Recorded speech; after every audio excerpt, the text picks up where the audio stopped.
Now that Joshua and Victoria have committed themselves to each other in holy matrimony, have given themselves to each other by the solemn pledges, and have declared the same before God and these witnesses, I pronounce them to be husband and wife in the name of the Father, and of the Son, and of the Holy Spirit.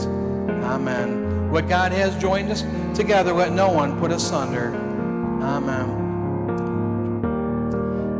The Almighty and gracious God abundantly grant you his favor and sanctify and bless you with the blessing given to Adam and Eve in paradise, that you may please him in both body and soul, and live together in holy love until your life's end. Amen. Joshua, you may kiss your wife.